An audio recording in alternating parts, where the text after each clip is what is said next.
que j'ai pu constater au niveau des associations, car tout ceci est un partenariat entre le BLI, la ville et les associations qui a eu beaucoup d'engagement. Je viens d'assister maintenant à deux personnes qui ont raconté des contes. C'est vrai que c'est vraiment extrêmement sympathique. On voit que chez les enfants, en tout cas là, le racisme, ça n'existe pas. Il faut persévérer là-dedans, espérer que les enfants, une fois grands, vont continuer dans la coexistence et dans la manière de faire les choses ensemble. Il y a eu des débats sur le racisme, il y a eu de la formation pour les concierges qui a été donnée pour que les concierges qui ont un rôle très important à jouer dans les immeubles jouent leur rôle le mieux possible. Il y a eu des contes pour les enfants, il y a eu de l'éducation aussi pour les enfants, il y a eu des rencontres dans divers quartiers entre les divers habitants, avec des moments conviviaux comme hier soir au Bovresse sous la forme d'un repas. Donc l'idée d'une semaine contre le racisme, c'est de rappeler qu'on est dans une société où beaucoup de gens se côtoient, qui viennent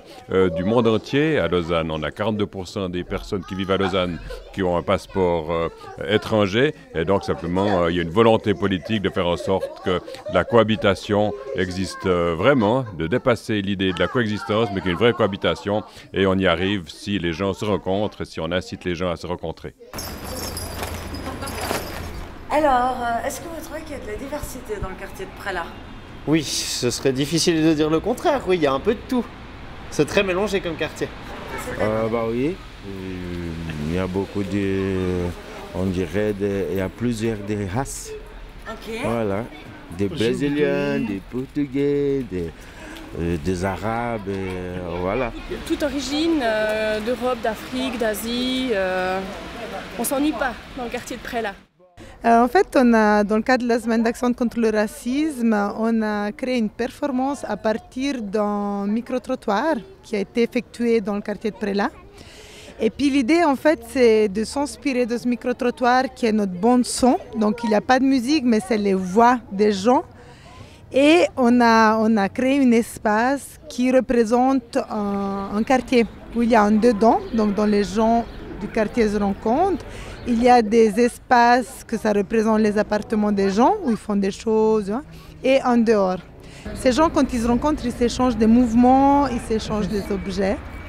Ce qui rend, voilà, qu'est-ce que ça veut dire de prendre le mouvement de l'autre? Comment moi, dans ma corporalité, je mets le mouvement de l'autre en moi? C'est ça, parce qu'on est différents, mais on peut quand même partager des choses dans la différence. C'est ça un petit peu.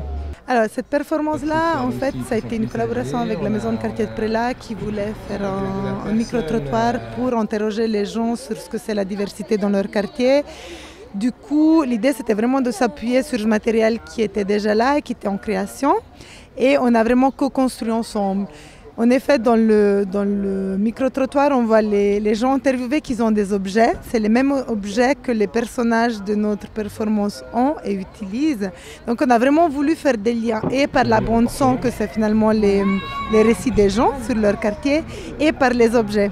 La compagnie Autonym, c'est une compagnie moitié francophone et moitié tessinoise de la l'accent. Et puis on essaye vraiment avec notre travail de faire un pont entre le Tessin et la Suisse romande, et au niveau de la langue et au niveau de la culture.